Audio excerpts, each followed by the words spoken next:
بسم اللہ الرحمن الرحیم۔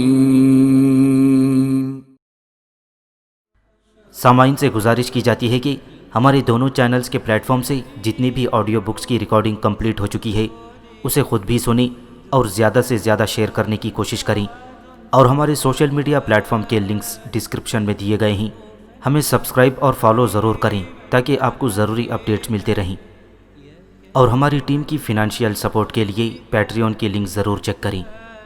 جزاک اللہ۔ عقبہ بن نافع عالم اسلام کا ایک عظیم سالار اور فاتح افریقہ۔ مصنف اسلم راہی MA۔ ایپیسوڈ 17۔ رومنوں کا ایک بہت بڑا بحری بیڑا قسطنطنیہ سے افریقی بندرگاہ قرطاجنہ پہنچا تھا۔ جس وقت بحری بیڑا لنگر انداز ہوا تھا اس سے تھوڑی ہی دیر بعد جسٹینین، گریگری، سینیکا، فلورنس اور کچھ دوسرے رومن چھوٹے سالاروں کے ساتھ رومن عمرہ بھی قرطاجنہ کی بندرگاہ میں جمع ہوئی تھی اور شاندار انداز میں آنے والے بحری بیڑے کا استقبال کیا تھا۔ اس بحری بیڑے میں جہاں رومنوں کا ایک بڑا لشکر قرطاجنہ پہنچا تھا کہ قسطنطنیہ سے مسلمانوں کے خلاف جنگ جاری رکھنے کے لیے حرب و ضرب کے سامان کے علاوہ خوراک کے وسیع ذخائر بھی آئے ہوئے تھے۔ جس وقت آنے والا لشکر اپنے بحری بیڑے سے سامان اتار رہا تھا اس وقت گریگری اور جسٹینین دونوں ان لشکریوں کی نگرانی کرنے کے ساتھ ساتھ سامان کا بھی جائزہ لے رہے تھے۔ ایسے میں ایک طرف ذرا ہٹ کر سینیکا اور فلورنس دونوں اداس اور افسردہ کھڑی تھیں۔ کلاؤڈیا اور ہیلڈورک بھی جہازوں کے قریب سامان کا جائزہ لے رہے تھے۔ اس موقع پر دکھ بھرے انداز میں سینیکا نے فلورنس کو مخاطب کرتے ہوئے کہا، فلورنس میری بہن، تم نے بحری بیڑے کا جائزہ لیا ہے؟ اس میں ایک خاصا بڑا لشکر قرطاجنہ پہنچا ہے، اور پھر دیکھو سامان کے ڈھیر اور انبار کے انبار قسطنطنیہ سے یہاں پہنچے ہیں۔ اس کا مطلب ہے کہ میرا باپ قسطنطین مسلمانوں کے ساتھ ایک طویل جنگ لڑنے کا عزم کر چکا ہے۔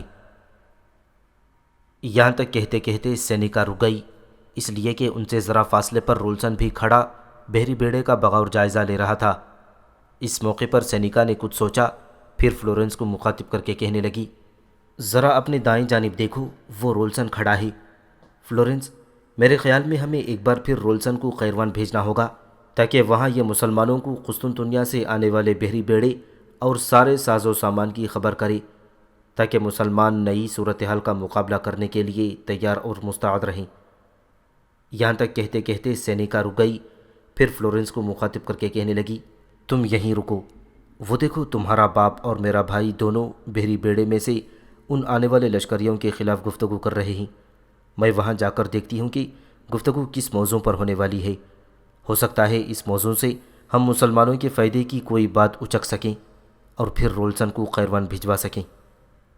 فلورنس نے اس سے اتفاق کیا، لہٰذا سینیکا تیز تیز قدم اٹھاتی ہوئی آگے بڑھی اور اپنے بھائی کے قریب جا کھڑی ہوئی تھی۔ آنے والے سالار اور اس کے بھائی اور گریگری کے درمیان جو تفصیل کے ساتھ گفتگو ہوئی تھی وہ ساری سینیکا نے سن لی تھی۔ اس گفتگو کے بعد جسٹینین اور گریگری اس سامان کو ذخیرہ گاہوں کی طرف بھجوانے لگے تھے۔ تب سینیکا اس جگہ آئی جہاں اس سے پہلے وہ فلورنس کے پاس کھڑی ہوئی تھی۔ اس نے فلورنس کو مخاطب کر کے پہلے سے زیادہ دکھ بھرے انداز میں کہنے لگی، فلورنس میری بہن، حالات ایک نئی کروٹ لینے لگے ہیں۔ فلورنس نے غور سے سینیکا کی طرف دیکھا، دھیمے لہجے میں بول اٹھی، کیسی کروٹ؟ کیا کوئی بڑی تبدیلی رونما ہونے والی ہے؟ میری بہن، آنے والے سالار نے جو گفتگو تمہارے باپ اور میرے بھائی سے کی ہے وہ میں تفصیل کے ساتھ سن کر آئی ہوں۔ جو لشکر اس بحری بیڑے کے ساتھ آیا ہے اس کے سالار نے انکشاف کیا ہے کہ یہ جو لشکر پہنچ چکا ہے اس کے علاوہ ایک اور لشکر قرطاجنہ کی مدد کے لیے یہاں پہنچے گا۔ یہ بحری بیڑا سارا سامان اتار کر واپس جائے گا اور ایک اور چکر لگائے گا۔ مزید سامان کے علاوہ ایک اور لشکر قسطنطنیہ سے قرطاجنہ لائے گا۔ دراصل میرا باپ ہر صورت میں افریقہ کی سرزمینوں میں مسلمانوں کو اپنے سامنے زیر ہوتے دیکھنا چاہتا ہے۔ اس بنا پر وہ افریقہ میں اپنی طاقت کو پہلے کی نسبت اور زیادہ مستحکم بنانا چاہتا ہے۔ اتنا کہنے کے بعد وہ رکی، پھر دوبارہ دکھ بھرے انداز میں کہنے لگی، فلورنس، یہ تو ایک عام سی خبر ہے، اس سے پہلے بھی رومنوں کے لشکر آتے رہے ہیں اور مسلمانوں کا مقابلہ کرتے رہے ہیں۔ بہرحال یہ بات تشویش کی بنیاد ضرور ہے۔ اور اس سے بھی بڑھ کر ایک تشویشناک خبر ہے، اور میں چاہتی ہوں کہ ہمیں اس معاملے کی تفصیل رولسن کے ذریعے قیروان پہنچانی چاہیے۔ فلورنس پریشان ہو گئی تھی، دھیمے لہجے میں پوچھنے لگی، اس کے علاوہ کیا پریشان کن خبر ہے؟ جواب میں سینیکا نے پہلے اپنے دائیں بائیں آگے پیچھے نظر دوڑائی، اس کے بعد دھیمے لہجے میں کہنے لگی، آنے والے ہمارے رومن سالاروں نے میرے بھائی اور تمہارے باپ پر انکشاف کیا ہے کہ مسلمانوں کے کچھ دستے مصر سے قیروان کا رخ کر رہے ہیں۔ وہ دستے اپنے مسلمانوں کی لشکر کے لیے کچھ ذخائر بھی لے کر آ رہے ہیں۔ اونٹوں کا ایک ذخیرہ جو قیروان کا رخ کر رہا ہے، اور ابھی وہ قیروان سے بہت دور ہے۔ یہ خبر لانے والے رومن سالار نے تمہارے باپ اور میرے بھائی کو دی ہے۔ چنانچہ تمہارے باپ اور میرے بھائی نے یہ فیصلہ کیا ہے کہ ایک لشکر مشرق کی طرف روانہ کیا جائے۔ مسلمانوں کی رسد اور کمک آ رہی ہے، اس پر حملہ آور ہو کر مسلمان دستوں کو موت کے گھاٹ اتار دیا جائے۔ جو سامان وہ لا رہے ہیں مسلمانوں تک نہ پہنچنے دیا جائے، اس پر قبضہ کر کے اسے قرطاج نہ بھجوا دیا جائے۔ سینیکا رکی، کچھ دیر تک دکھ بھرے انداز میں فلورنس سوچتی رہی، پھر اس کی کپ کپاتی سی آواز سنائی دی، سینیکا میری بہن، یہ خبر واقعی بہت اہم ہے، اور اس سے مسلمانوں کی رسد اور کمک کو کافی نقصان پہنچے گا۔ اس بحری بیڑے میں ہمارا جو ایک نیا لشکر آیا ہے، اس سے رومنوں کی قوت میں اضافہ ہوگا، لہٰذا مسلمانوں کے لیے جو کمک آ رہی ہے وہ بھی ان کے پاس پہنچنی چاہیے، تاکہ مسلمان آسان طریقے سے نئی صورتحال کا مقابلہ کر سکیں۔ کیا اس سلسلے میں رولسن سے گفتگو کرنی چاہیے، اسے قیروان بھیجنا چاہیے، اور جو صورتحال پیش ہے اس کی اطلاع فی الفور قیروان پہنچانی چاہیے؟ فلورنس یہاں تک کہنے کے بعد رکی، اس کے بعد سوالیہ انداز میں سینیکا کی طرف دیکھتے ہوئے بول اٹھی، ابھی تک ان لشکریوں کی کوئی اطلاع نہیں پہنچی جو بلتس اور بغایا کی طرف مسلمانوں پر ضرب لگانے کے لیے گئے تھے۔ سینیکا کی تفکرات میں ڈوبی ہوئی آواز سنائی دی، کہنے لگی، فلورنس میری بہن، اس سلسلے میں خود پریشان ہوں، تاہم اس سے متعلق بھی ابھی کوئی اطلاع نہیں پہنچی۔ اگر آئی ہوتی تو یقیناً تمہارا باپ یا میرا بھائی اس کا ذکر کرتا۔ میرے خیال میں آؤ ذرا پیچھے ہٹ کر رولسن کے قریب جا کر کھڑی ہو جاتی ہیں اور اسے اس ساری گفتگو سے آگاہ کرتی ہیں، اور اسے کہتی ہیں کہ وہ وقت ضائع کیے بغیر یہاں سے قیروان روانہ ہو جائے۔ سینیکا رکی، تب فلورنس بول اٹھی، سینیکا، ایک بات میرے دل میں کھولن پیدا کر رہی ہے، وہ یہ ہے کہ رولسن اس سے پہلے کبھی اس انداز میں بندرگاہ کی طرف نہیں آیا۔ اس کا آج یوں بندرگاہ پر کھڑے ہو کر اور ساری صورتحال کا بغور جائزہ لینا کسی علت کے بغیر نہیں ہے۔ تم دیکھو کہ کس انہماک سے وہ سب کچھ دیکھ رہا ہے۔ فلورنس کی گفتگو سے سینیکا مزید پریشان ہو گئی تھی، تاہم ایک دوسرے کو اشارہ کرتے ہوئے وہاں سے ہٹیں اور رولسن کے قریب جا کر کھڑی ہوئی تھیں۔ اس موقع پر دھیمے سے انداز میں سینیکا نے رولسن کو مخاطب کیا، رولسن میرے بھائی، تم دیکھ رہے ہو قسطنطنیہ سے یہ بہت بڑا لشکر آیا ہے، اس کے علاوہ بھی کچھ اہم خبریں ہیں۔ میرے بھائی، کیا تم ہمارے کہنے پر وہ سب قیروان پہنچاؤ گے؟ رولسن نے اس موقع پر بڑی بالغ نظری کا ثبوت دیا اور ان کی طرف دیکھے بغیر کہہ رہا تھا، پہلے وہ خبر بتائیں کہ کیا ہے۔ جواب میں سینیکا نے جسٹینین اور گریگری کی وہ گفتگو تفصیل سے کہہ دی تھی جو اس آنے والے لشکر کے ساتھ ہوئی تھی۔ سینیکا جب خاموش ہوئی تب رولسن ان دونوں کی طرف دیکھے بغیر کہہ رہا تھا، میں دراصل ایک خاص مقصد کے تحت بندرگاہ کی طرف آیا ہوں۔ مجھے یہ خبر ہو گئی تھی کہ بحری بیڑا قسطنطنیہ سے قرطاجنہ پہنچ رہا ہے، اور آپ لوگ اس کا استقبال کرنے کے لیے یہاں پہنچیں گے، لہٰذا میں اس سلسلے میں آپ دونوں سے رابطہ قائم کرنا چاہتا تھا۔ کیوں، خیریت تو ہے؟ چونکنے کے سے انداز میں سینیکا نے پوچھا۔ جواب میں رولسن نے اپنے ہونٹوں پر زبان پھیری، پھر وہ کہہ رہا تھا، دراصل بھائی عمیر بن صالح یہاں پہنچے ہوئے ہیں۔ آپ دونوں جانتی ہیں کہ وہ مسلمانوں کے طلایہ گر دستوں کے ایک سرکردہ نمائندے ہیں، اور وہ لوگوں سے متعلق ہی معلومات حاصل کرنے کی خاطر ادھر آئے ہیں۔ ان کے کہنے پر ہی میں آپ دونوں سے ملنے یہاں آیا ہوں۔ دراصل وہ آپ سے اس جگہ ملاقات کرنا چاہتے ہیں جہاں آپ دونوں گھوڑ دوڑ کے لیے جاتی ہیں۔ آپ دونوں سے ملاقات کرنے کا ان کا ارادہ اس لیے ہے کہ اگر آپ دونوں امیر محمد بن اوس اور ابن حماد کی طرف کوئی پیغام بھجوانا چاہیں تو وہ ان تک پہنچائیں گے۔ رولسن کے اس انکشاف پر سینیکا اور فلورنس کی خوشی کی کوئی انتہا نہ تھی۔ کچھ دیر تک دونوں کے لبوں پر تبسم کھیلتا رہا، طمانینت آنکھوں کے اندر چمک رہی تھی، یہاں تک کہ دونوں نے رازدارانہ انداز میں رولسن کو مخاطب کیا، کیا عمیر بن صالح نے تمہارے ہاں قیام کیا ہوا ہی؟ رولسن منہ سے کچھ نہ بول سکا، صرف نفی میں گردن ہلا دی۔ سینیکا نے پھر پوچھا، وہ کہاں قیام کیے ہوئے ہیں؟ رولسن پھر دھیمے لہجے میں کہہ رہا تھا، وہ ایک تاجر کی حیثیت سے ان علاقوں میں آئے ہوئے ہیں، اپنے آپ کو انہوں نے نصرانی ظاہر کیا ہوا ہے۔ قرطاجنہ کی ایک نواحی سرائے میں انہوں نے قیام کیا ہوا ہے اور ان کے ساتھ ان کے کچھ ساتھی بھی ہیں۔ وہ گزشتہ دن قرطاجنہ کے بازار میں مال کا لین دین بھی کر چکے ہیں۔ بھائی نے مجھ سے اور میرے باپ سے دکان کے اندر بات کی، وہ ہمارے گھر نہیں گئے۔ یہاں تک کہتے کہتے وہ رکا، اس لیے کہ سینیکا بول اٹھی، رولسن میرے بھائی، میں سارے معاملے کو سمجھ چکی ہوں، تمہیں مزید کچھ کہنے کی ضرورت نہیں۔ جو تفصیل میں نے تم سے کہی ہے، یہی تفصیل جا کر اپنے بھائی عمیر بن صالح سے کہنا۔ اسے کہنا کہ یہاں سے آج نہیں تو کل ایک لشکر مسلمانوں کی رسد اور کمک پر حملہ آور ہونے کے لیے روانہ ہوگا، لہٰذا مسلمانوں کو اس کا دفاع کرنا چاہیے۔ عمیر بن صالح کو مجھ سے یا فلورنس سے اب ملاقات کرنے کی کوئی ضرورت نہیں کہ کہیں معاملہ مشکوک نہ ہو جائے۔ بھائی کو میری اور فلورنس کی طرف سے یہی پیغام دینا کہ فی الحال میں اور فلورنس یہاں قیام کریں گی۔ یہاں قیام کر کے ہم دونوں مسلمانوں کے فائدے اور فلاح کے لیے مناسب خبریں قیروان پہنچا سکتی ہیں۔ اب جب کہ ہم نے دیکھا کہ یہاں قیام کرنا بیکار ہے یا ہماری جانوں کے لیے خطرے کا باعث بن سکتا ہے، تو پھر میرے بھائی، ہم دونوں یہاں سے نکل کر قیروان کا رخ کریں گی۔ جب ہم ایسا کریں گی تو میرے بھائی، تم ہمارے ساتھ قیروان چلو گے اور ساری تفصیل عمیر سے کہہ دینا، تاکہ وہ ہمارے ان سارے ارادوں سے محمد بن اوس اور ابن حماد کو آگاہ کر دے۔ اتنا کہنے کے بعد وہ رکی، کچھ سوچا، پھر رولسن کو مخاطب کر کے کہہ رہی تھی، رولسن، رومنوں کا جو لشکر بلتس اور بغایا میں مسلمانوں پر ضرب لگانے گیا ہوا تھا، کیا عمیر بھائی نے اس سلسلے میں کوئی انکشاف نہیں کیا کہ اس جنگ کا کیا بنا؟ سینیکا کے اس استفسار پر رولسن کے چہرے پر تبسم نمودار ہوا تھا۔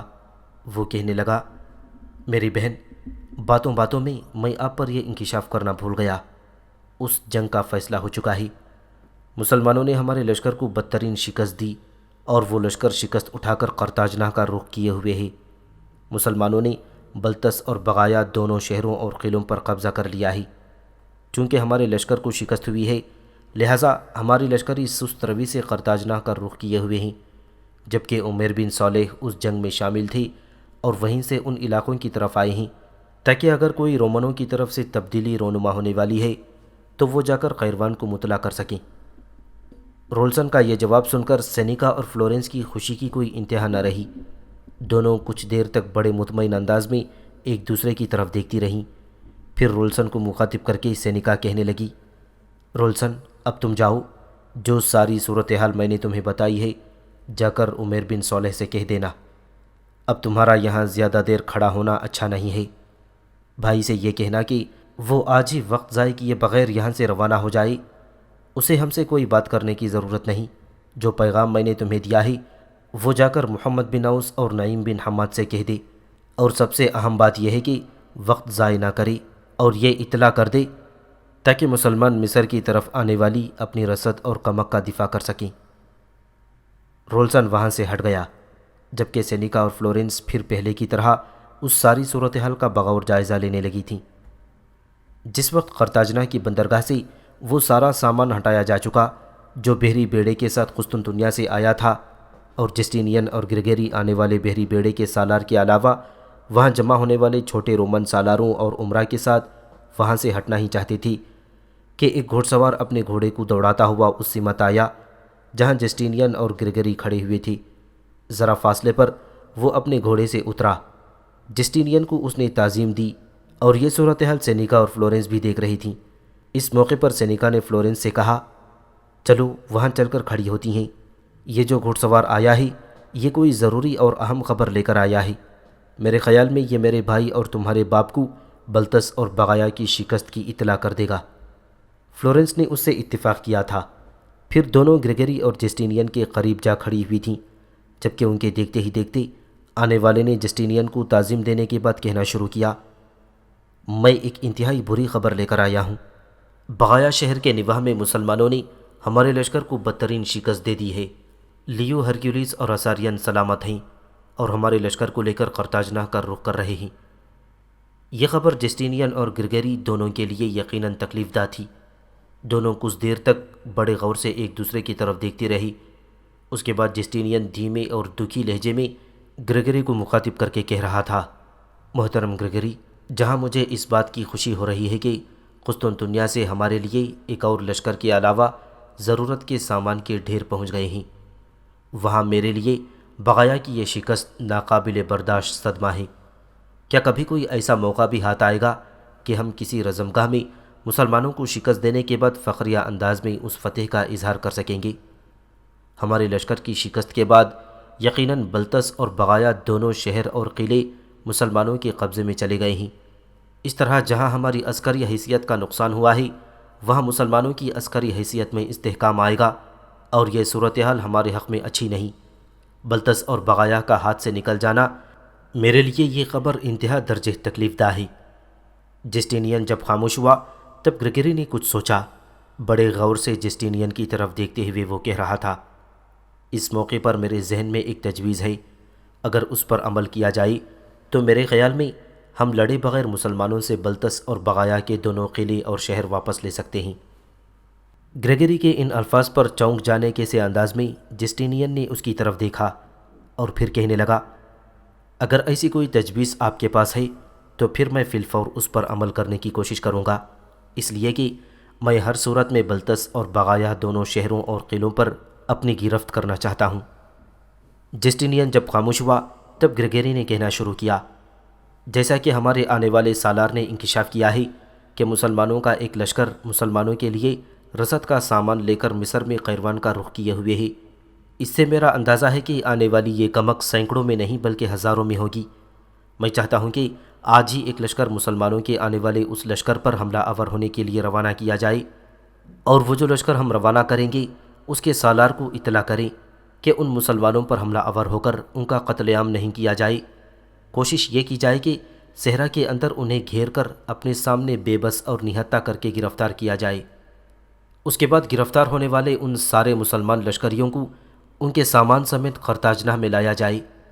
اس ساری کارروائی کی تکمیل کے بعد تیز رفتار قاصد قیروان میں مسلمانوں کے سالار عقبہ بن نافع کی طرف روانہ کیے جائیں، اور اس پر انکشاف کیا جائے کہ ہم نے ان کے ہزاروں لشکریوں کو ان کے سامان سمیت گرفتار کر لیا ہے، لہٰذا مسلمان ہمارے دونوں قلعے بلطس اور بغایا خالی کر دیں۔ اگر وہ ایسا نہیں کریں گے تو ہم گرفتار ہونے والے ہزاروں مسلمانوں کو موت کے گھاٹ اتار دیں گے۔ میرے خیال میں ہم ایسا کرنے میں کامیاب ہو جائیں تو یقیناً بلطس اور بغایا پہلے کی طرح پھر ہمارے قبضے میں ہوں گے۔ گریگری کے ان الفاظ پر جسٹینین کی آنکھوں میں چمک پیدا ہوئی اور ہونٹوں پر ہلکا سا تبسم کھیل گیا۔ کافی دیر تک وہ توصیفی انداز میں گریگری کی طرف دیکھتا رہا، پھر ہلکی سی مسکراہٹ میں کہنے لگا، محترم گریگری، آپ نے تو کمال کی تجویز پیش کی ہے۔ اس طرح تو ہم لڑے بغیر مسلمانوں سے اپنے دونوں قلعے بلطس اور بغایا واپس لے لیں گے۔ جب ہم ان کے لشکریوں کو گرفتار کر کے قرطاجنہ لائیں گے تو پھر عقبہ بن نافع کی طرف پیغام بھجوائیں گے، اور عقبہ بن نافع اگر جواب میں ہماری دھمکی پر عمل کرتے ہوئے بلطس اور بغایا دونوں قلعے خالی کر دیتا ہے تو سب سے پہلے ہم یہاں سے اچھے خاصے بڑے لشکر بلطس اور بغایا کی طرف بھیجیں گے۔ جب ہمارے لشکر ان دونوں شہروں پر قبضہ کر کے اپنی حالت کو مستحکم اور مضبوط بنا لیں گے تو پھر مسلمانوں کے وہ لشکری جو مصر سے آ رہے ہیں اور جنہیں ہم نے گرفتار کر لیا ہوگا، انہیں واپس قیروان بھیجنے کے بجائے موت کے گھاٹ اتار دیں گے، اس لیے کہ اگر وہ سلامت عقبہ بن نافع کے پاس قیروان میں پہنچے تو پھر افریقہ میں عقبہ بن نافع کی عسکری حیثیت میں استحکام آ جائے گا، اور یہ ہمارے لیے نقصان دہ ہوگا۔ گریگری نے بھی جسٹینین کی اس تجویز سے اتفاق کیا تھا، پھر دونوں شہر کی طرف چلے گئے تھے۔ اسی روز جسٹینین اور گریگری نے مصر سے آنے والے مسلمانوں کی رسد اور کمک روکنے کے لیے ایک لشکر روانہ کر دیا تھا۔ رومنوں کی بدقسمتی کہ مسلمانوں کے وہ دستے جو قیروان کے لیے رسد اور کمک لا رہے تھے، ان کے آنے کی خبر جہاں رومنوں کو ہو چکی تھی، وہاں عقبہ بن نافع کے مخبر بھی ان کی آمد کی اطلاع کر چکے تھے، جس کی بنا پر عقبہ بن نافع نے ایک لشکر ان کی حفاظت کے لیے بھیجا تھا۔ لیکن رومنوں کی مزید بدقسمتی کہ مصر سے آنے والے وہ دستے جو بڑی برق رفتاری سے سفر کر رہے تھے، اور رومنوں کے اندازے کے مطابق انہوں نے مسافت زیادہ سمیٹ لی تھی، چنانچہ گریگری اور جسٹینین نے اپنا جو لشکر مصر سے آنے والے ان دستوں پر حملہ آور ہونے کے لیے روانہ کیا تھا، وہ دیر سے متعین کیے ہوئے مقام پر پہنچا، جبکہ مسلمانوں کے وہ دستے جو 2 روز پہلے ہی وہاں سے گزر کر خیروان کا رخ کیے ہوئے تھے۔ چنانچہ اس سلسلے میں رومنوں کو مایوسی کا منہ دیکھنا پڑا۔ جو رومن لشکر بھیجا گیا تھا وہ واپس قرطاجنہ چلا گیا۔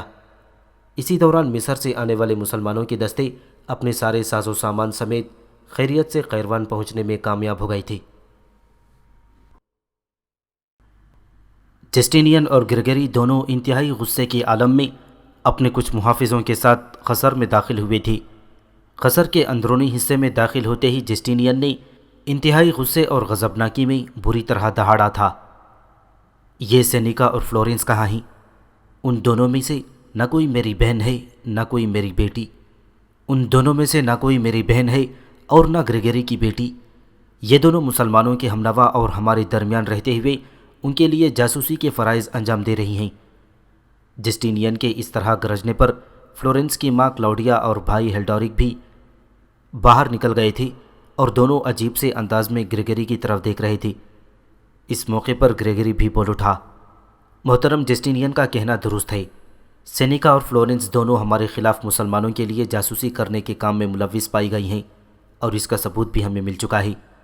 معاملہ یہ ہے کہ کپڑے کا ایک دکاندار جس کا نام کلورنس ہے، جاسوسی کا یہ کام اس کے بیٹے کے ذریعے ہوتا ہے۔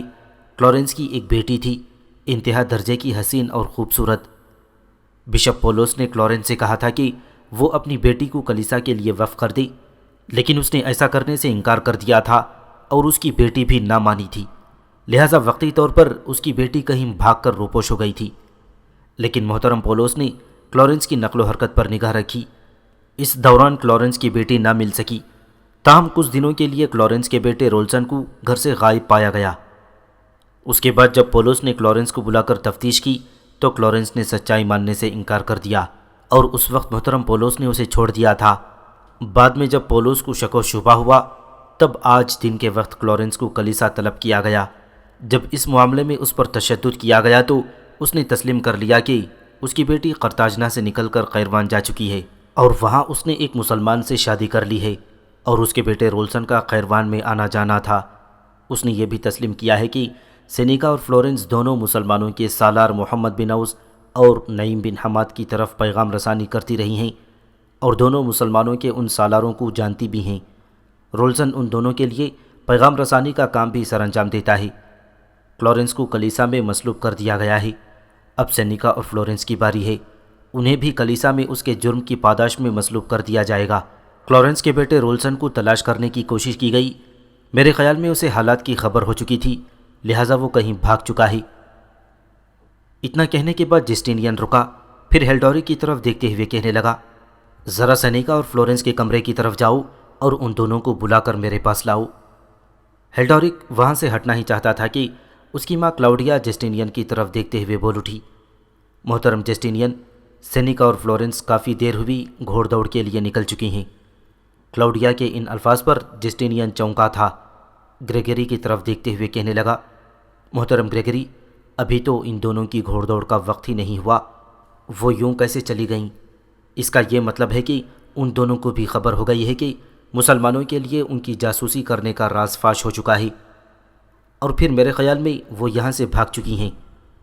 اتنا کہنے کے بعد جسٹینین رکا، پھر پہلے کی نسبت زیادہ غضبناکی میں گریگری کی طرف دیکھتے ہوئے کہنے لگا، محترم گریگری، میرا اندازہ ہے کہ کلورنس کا بیٹا رولسن بھی غائب ہے، ان دونوں کو لے کر قیروان کی طرف نکل گیا ہوگا، لہٰذا آپ ابھی اور اسی وقت مستقر کی طرف جائیں، وہاں سے کچھ دستے متعین کریں اور انہیں یہ حکم جاری کریں کہ ان کا تعاقب کیا جائے اور انہیں کسی بھی صورت میں بھاگنے نہ دیا جائے۔ جسٹینین کو غصے کی حالت میں دیکھتے ہوئے گریگری فوراً وہاں سے ہٹ گیا تھا اور مستقر کا رخ کر رہا تھا۔ گریگری نے مستقر میں پہنچ کر کئی دستے ترتیب دیے اور انہیں مختلف شاہراہوں کی طرف جانے کے لیے مقرر کر دیا تھا۔ انہیں حکم دیا کہ ہر صورت میں سینیکا، فلورنس اور رولسن کو گرفتار کیا جائے اور کسی بھی صورت میں انہیں قیروان نہ پہنچنے دیا جائے۔ چنانچہ گریگری کا حکم پا کر مختلف دستے مختلف سمتوں کو برق رفتاری سے روانہ ہو گئے تھے، لیکن جسٹینین اور گریگری دونوں کی بدبختی کہ وہ دستے ساری رات مختلف راستوں پر گھوڑے دوڑاتے رہے، ناکہ بندی کرتے رہے، لیکن انہیں رولسن، سینیکا اور فلورنس کہیں نہ ملے تھے، اور دوسرے روز انہوں نے واپس آ کر جسٹینین اور گریگری کو اطلاع کر دی کہ انہوں نے قیروان کی طرف جانے والی ساری شاہراہوں اور سارے راستوں کو چھان دیا تھا، لیکن ان تینوں کا کہیں پتہ نہ چلا۔ جسٹینین اور گریگری ابھی انہی خبروں میں الجھے ہوئے تھے کہ ان کا وہ لشکر بھی لوٹ آیا کہ انہوں نے مصر سے آنے والی مسلمانوں کی کمک پر حملہ آور ہونے کے لیے روانہ کیا تھا۔ انہوں نے آ کر جب یہ اطلاع دی کہ ان کے متعین مقام پر پہنچنے سے پہلے ہی مسلمانوں کے وہ دستے قیروان کی طرف کوچ کر چکے تھے، لہٰذا وہ ہمارے ہاتھ نہ آئی اور وہ ان کی گرفت سے بچتے ہوئے قیروان پہنچنے میں کامیاب ہو گئی۔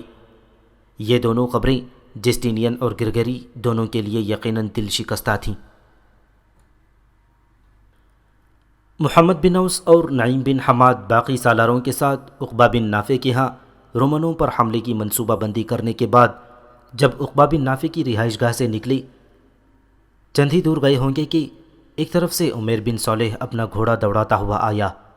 محمد بن اوس اور ابن حماد کے قریب آ کر وہ نیچے اترا۔ اس کے آنے پر دونوں رک گئے تھے۔ پھر محمد بن اوس نے عمیر بن صالح کو مخاطب کیا، ابن صالح، تمہارا یوں ہماری طرف آ کر اپنے گھوڑے سے اترنا لگتا ہے کسی علت کے بغیر نہیں ہے، کہو کیا کہنا چاہتے ہو؟ اس پر عمیر بن صالح محمد بن اوس کے کسی قدر قریب ہوا۔ اس کے بعد اس نے رولزن، سینیکا اور فلورنس کے قرطاجنہ سے بھاگ نکلنے کی خبر سنائی۔ یہ خبر سن کر محمد بن اوس اور ابن حماد ایک طرح سے ٹھٹک کر رہ گئی تھی۔ پھر ابن اوس نے غور سے عمیر بن صالح کی طرف دیکھتے ہوئے کہنا شروع کیا، ابن صالح، اگر وہ تینوں قرطاجنہ شہر سے بھاگ نکلے ہیں تو پھر کس سمت گئے ہوں گے؟ ابھی تک وہ ہمارے پاس کیوں نہیں پہنچے؟ اس پر عمیر بن صالح تفکر کا اظہار کرتے ہوئے کہنے لگا، امیر، میں خود پریشان ہوں۔ جو خبریں اب تک ہمارے پاس مخبر لائے ہیں ان کے مطابق چند دن پہلے ہی رولزن، سینیکا اور فلورنس قرطاجنہ سے بھاگ چکے ہیں۔ ان کے بھاگنے کے فوراً بعد جسٹینین اور گرگری دونوں نے قرطاجنہ سے قیروان کی طرف آنے والی مختلف شاہراہوں اور راستوں پر اپنے مسلح دستے دوڑا دیے تھے تاکہ تینوں کو ہر صورت میں گرفتار کر کے واپس قرطاجنہ لے جایا جائے۔ لیکن رومنوں کی بدقسمتی کہ سارے دستے واپس چلے گئے اور کہیں بھی انہیں رولزن، سینیکا اور فلورنس نہیں ملے۔ میں نے اپنی طرف سے بھی یہ جاننے کی کوشش کی کہ وہ تینوں کس سمت بھاگے ہیں، کہاں ہیں، لیکن ابھی تک ان کے متعلق پتہ نہیں چلا کہ اگر وہ قیروان کی طرف آئے ہیں تو انہوں نے راستے میں کس جگہ چھپ کر پناہ لی ہے۔ اتنا کہنے کے بعد عمیر بن صالح رک گیا تھا، اس لیے کہ اس کی طرف دیکھتے ہوئے ابن اوس بول اٹھا، اپنے کچھ آدمیوں کو لگاؤ کہ وہ قیروان اور قرطاجنہ کے درمیان پڑنے والی ساری سراؤں کا جائزہ لیں، راستے میں جو بستیاں اور قصبے پڑتے ہیں ان کا بھی جائزہ لیں اور ان تینوں کو تلاش کرنے کی کوشش کریں، اس لیے کہ 2-1 روز بعد ہم یہاں نہیں ہوں گے، لشکر یہاں سے کوچ کرے گا، اس لیے کہ ہم نئے علاقوں پر حملہ آور ہونے کا تہیہ کر چکے ہیں۔ میں اور نعیم بن حماد ابھی عقبہ بن نافع کے یہاں سے آ رہے ہیں، لہٰذا میں چاہتا ہوں کہ ہماری غیر موجودگی میں کم از کم سینیکا، فلورنس اور رولزن تینوں کو خیریت و عافیت کے ساتھ قیروان پہنچ جانا چاہیے۔ محمد بن اوس جب رکا تب تفکرات کا اظہار کرتے ہوئے عمیر بن صالح کہنے لگا، اس موقع پر میرے پاس ایک بری خبر بھی ہے۔ دراصل قرطاجنہ کے بڑی کلیسا بشپ پولوس میری بیوی مارٹینا پر نگاہ رکھے ہوئے تھا اور اسے کلیسا میں خادمہ کی حیثیت سے رکھنا چاہتا تھا۔ مارٹینا اس کام سے نفرت کرتی تھی، لہٰذا روپوش ہو گئی تھی، لیکن پولوس برابر اس پر نگاہ رکھے ہوئے تھا، اور جب رولسن یہاں آیا تب بھی اس کے آنے کی خبر پولوس کو کی گئی۔ اسی سلسلے میں ایک روز کلورنس کو بلوایا، اسے مارٹینا کے بارے میں پوچھا گیا۔ جب کلورنس نے کچھ بتانے سے انکار کر دیا تو کہنے والوں کا کہنا ہے کہ کلیسا کے بشپ نے اس پر سختی کی، اتنی سختی کی گئی کہ اس نے تسلیم کر لیا کہ اس کی بیٹی مارٹینا قرطاجنہ سے قیروان جا چکی ہے اور وہاں اس نے ایک مسلمان سے شادی کر لی ہے۔ اس موقع پر کلورنس کو یہ بھی بتانا پڑا کہ فلورنس اور سینیکا کی آپ دونوں کے ساتھ چاہت کے تعلقات ہیں اور رولسن دونوں سمتوں کے درمیان پیغام رسانی کا کام کرتا رہا ہے۔ پولوس کے کہنے پر جسٹینین اور گرگری سینیکا، فلورنس اور رولسن کے خلاف حرکت میں آنا چاہتے تھے کہ ان تینوں کو شاید پہلے ہی حالات کا علم ہو گیا تھا، لہٰذا تینوں قرطاجنہ سے روپوش ہو گئی۔ اب جو خبریں آئی ہیں ان کے مطابق تینوں قرطاجنہ میں نہیں ہیں، وہ بھاگ چکے ہیں، لیکن تعاقب کرنے والے رومنوں کے ہاتھ بھی نہیں لگے، خبر نہیں کہ انہوں نے کہاں پناہ لے رکھی ہے۔ اور جو بری خبر میں آپ سے کہنے لگا ہوں وہ یہ کہ کلورنس کے سارے حالات کو تسلیم کرنے کے بعد اسے مسلوب کر دیا گیا ہے۔ اب کلورنس اس جہاں میں نہیں ہے۔ یہ خبریں میں نے اپنی بیوی مارٹینا کو نہیں کہیں، اس لیے کہ اسے دکھ اور صدمہ ہوگا۔ اسے میں یہ خبر تو بتا چکا ہوں کہ سینیکا فلورنس اور رولسن اکٹھے قرطاجنہ سے غائب ہیں۔ اس موقع پر میں نے اگر اس کے باپ کے مرنے کی خبر دے دی تو وہ زیادہ پریشان ہو جائے گی، اس لیے کہ رولسن کی گمشدگی اس کی تشویش کا باعث بنی ہوئی ہے۔ لہٰذا جب رولسن خیریت اور عافیت کے ساتھ یہاں پہنچ جائے گا تو پھر میں مارٹینا کو اس کے باپ کے مسلوب کیے جانے کی خبر سنا دوں گا۔ محمد بن اوس اور ابن حماد نے عمیر بن صالح کی اس تجویز سے اتفاق کیا تھا۔ پھر ابن اوس کے کہنے پر عمیر بن صالح اپنے گھوڑے پر سوار ہوا، جدھر سے آیا تھا ادھر ہی چلا گیا، جبکہ محمد بن اوس اور نعیم بن حماد اپنی رہائش گاہ کی طرف جا رہے تھے۔ عقبہ بن نافع اپنے لشکر کے ساتھ نکلا۔ اب اس نے طلسمان شہر پر ضرب لگانے کا تہیہ کر لیا تھا، جہاں مقامی لوگوں کے علاوہ رومنوں کا بھی ایک خاصا بڑا لشکر تھا، اس لیے کہ افریقہ میں ان دنوں طلسمان بہت بڑی اہمیت رکھتا تھا۔ طلسمان کے معنی ہیں چشموں کا شہر۔ آج کل یہ شہر الجزائر میں شامل ہے اور ایک ڈھلوانی سطح پر واقع ہے جو شہر کے پاس سے ایک دم بلند ہوتی چلی جاتی ہے۔ یہ قدیم شہر موجودہ شہر الجزائر سے چند سو گز کے فاصلے پر اس کے شمال مشرق پر ہوا کرتا تھا۔ یہ قدیم شہر طلسمن اور اغادیر کے ناموں سے بھی پکارا جاتا تھا۔ طلسمان کو الجزائر یا مدینہ الجزائر کا بھی نام دیا گیا ہے۔ بعض مورخین کی روایت ہے کہ حضرت موسیٰ علیہ السلام اور خضر علیہ السلام کی ملاقات کا یہی مقام تھا۔ طلسمان کو کچھ اور بھی نام دیے گئے۔ اول پوماریا یعنی میووں کا باغ، یہ ایک چھوٹے سے شہر کا نام تھا جس کا ذکر بعض لاطینی کتب میں بھی ملتا ہے۔ دوم تغرات، یہ نام اس شہر کو 11ویں صدی ہجری میں حاکم طرابلس نے دیا تھا، کیونکہ انہوں نے موجودہ طلسمان اور جامع مسجد کی بنیاد ڈالی تھی، اور انہوں نے اس کی بنیاد اس وقت ڈالی تھی جب پرانے طلسمان کا محاصرہ کر رہے تھے۔ تیسرا نام منصور یا المحلۃ المنصور تھا، یعنی فتح مند یا فتح مندی والی لشکرگاہ۔ اس شہر کا رقبہ 250 ایکڑ کے قریب تھا۔ فاس کے سلاطین نے 13ویں صدی میں طلسمان کے محاصرے کے وقت اسے مغرب کی طرف بڑھایا تھا۔ انہوں نے ایک جامع مسجد کی تعمیر کی اور ایک فصیل دار قلعہ اس شہر میں بنایا تھا۔ طلسمان ان 3 شہروں جو ایک بعد دیگرے تعمیر ہوئے تھے ان سے بنا تھا۔ مشرق میں اکادیر، وسط میں تغرات اور مغرب میں منصورہ تھی۔ موجودہ طلسمان شہر وسطی شہر ہے، یعنی دوسرے دونوں شہروں کا نام و نشان مٹ چکا ہے۔ طلسمان میں کب اسلام پھیلنا شروع ہوا، تاریخی طور پر یہ بات واضح نہیں۔ ابو قرا کے بارے میں بھی اس شہر کی نسبت حوالہ دیا جاتا ہے۔ البتہ اتنا ضرور معلوم ہوتا ہے کہ اس امیر نے متعدد بار مشرق کی طرف یلغار کی اور افریقہ تک جا پہنچا تھا۔ موجودہ طلسمان جس کی بنیاد 11ویں صدی ہجری میں یوسف بن تاشفین نے رکھی تھی، بڑی ترقی کی۔ 6 صدی ہجری یا 12ویں صدی عیسوی میں الموحدین نے اس کے گرد ایک فصیل بنائی۔ قرابتین کے زمانے میں یہ شہر علم الکلام اور فقہ کی درس و تدریس کا ایک بڑا مرکز تھا۔ اس دور میں بڑے بڑے علماء اور فقہا پیدا ہوئے۔ اس کے بعد الموحدین نے شہر پر قبضہ کر لیا اور 30 سال بعد انہوں نے جامع مسجد کی بنیاد رکھی اور اس حصے کی زیب و زینت کو مکمل کر دیا۔ 7ویں صدی ہجری یا 12ویں صدی عیسوی میں الموحدین کی سلطنت کمزور ہو گئی تو بنو عبد الواد نے مغرب وسطیٰ میں اپنی خود مختار حکومت قائم کی اور طلسمان کو اپنا پایہ تخت بنا لیا۔ 7ویں اور 8ویں صدی ہجری اور 13ویں اور 14ویں صدی عیسوی میں متعدد حکمرانوں نے طلسمان پر متواتر حملے کیے۔ اگرچہ یہ حملے بعض اوقات کامیاب ہوئے، لیکن طلسمان کے شاہی خاندان نے اتنا وقت نکال ہی لیا تھا کہ انہوں نے چند عمارتیں تعمیر کر لیں۔ بنو عبد الواد کے زمانے میں طلسمان میں علوم اور فنون نے خوب ترقی کی۔ طلباء کے لیے مدرسے بھی قائم کیے۔ ان بادشاہوں کو طلسمان کی تجارتی اہمیت کا احساس تھا، چنانچہ انہوں نے اپنی ایک بندرگاہ کے ذریعے ہسپانیہ کے ساتھ بھی تعلقات قائم کر لیے تھے۔ پرانے دور میں بھی طلسمان نہ صرف بڑا تجارتی مرکز اور گرد و نواح کے علاقے کے لیے بڑی بھاری منڈی تھا، لیکن صنعت و حرفت کے لحاظ سے بھی بہت زیادہ کامیاب ہوا تھا۔ یہاں کی بنی ہوئی اشیاء کی بڑی مانگ ہوا کرتی تھی۔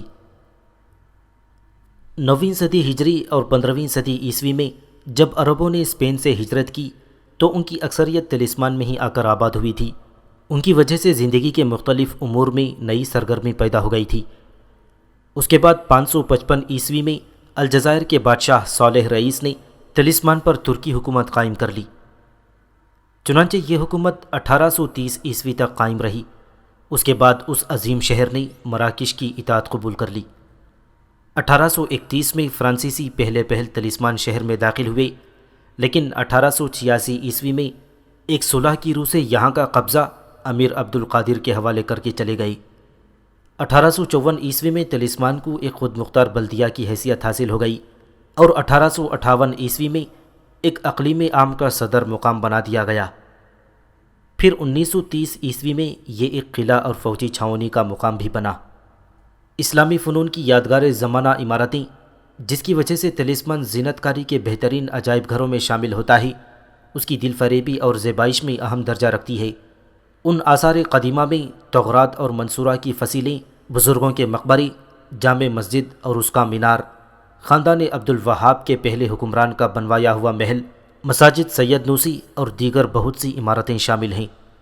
اہل طلسمان بہت سے فنون میں ماہر تھے، مثلاً بافندگی، چمڑے پر سنہری گلدوزی، تانبے، اون، لکڑی اور دھاتوں کی چیزوں کی آرائش میں جواب نہیں رکھتے تھے۔ اس کے علاوہ ساز اور زین پوشوں کی زیبائش جو سرکاری تقاریب میں استعمال ہوتی تھیں، خاص طور پر بڑا کمال کا ہنر یہاں کے لوگوں کے پاس تھا۔ طلسمان کے باشندوں نے جب اسلام قبول کیا تو عربی زبان اختیار کر لی تھی۔ یہاں کی آبادی کا ایک بہت بڑا حصہ یہودیوں پر بھی مشتمل تھا۔ بہرحال طلسمان کے بارے میں کہا جا سکتا ہے کہ یہ بربروں کا ایک قدیم شہر تھا اور 8ویں صدی عیسوی میں یہاں کے لوگوں نے اسلام قبول کیا تھا۔ 3 صدی ہجری میں یہاں پر عربی زبان بولی جانے لگی۔ اس طرح شروع سے آخر تک یہ مقام اپنی شہرت، اپنی صنعت کاری اور ہنرمندی کی وجہ سے بڑا نمایاں تھا۔ اسی بنا پر عقبہ بن نافع نے اس شہر پر حملہ آور ہو کر اسے اپنی گرفت میں کرنے کا فیصلہ کیا تھا۔ طلسمان کی طرف پیش قدمی کرنے سے پہلے عقبہ بن نافع نے اپنے آگے خصوصیت سے دائیں جانب رومنوں کے علاقوں کی طرف دور دور تک اپنے مخبر پھیلا دیے تھے، تاکہ طلسمان یا رومنوں کی طرف سے اگر کوئی نقل و حرکت ہو تو عقبہ بن نافع کو بروقت اس سے مطلع کر سکیں۔ چنانچہ عقبہ بن نافع اپنے لشکر کے ساتھ قیروان سے طلسمان کی طرف جانے والی شاہراہ کو نظر انداز کرتا ہوا صحرا کے اندر گمنام راستوں سے ہوتا ہوا بڑی تیزی اور برق رفتاری سے طلسمان کی طرف بڑھتا جا رہا تھا۔ وہ چاہتا تھا کہ رومنوں کے وہاں پہنچنے سے پہلے ہی طلسمان پر حملہ آور ہو کر شہر کی حفاظت پر جو لشکر مامور ہے اسے قابو میں کر کے شہر پر قبضہ کر لیا جائے۔ اسی نقطۂ نظر کو سامنے رکھتے ہوئے عقبہ بن نافع تیز گرمی میں صحرا میں اٹھنے والے اچانک بگولوں کی طرح طلسمان کی طرف بڑھتا جا رہا تھا۔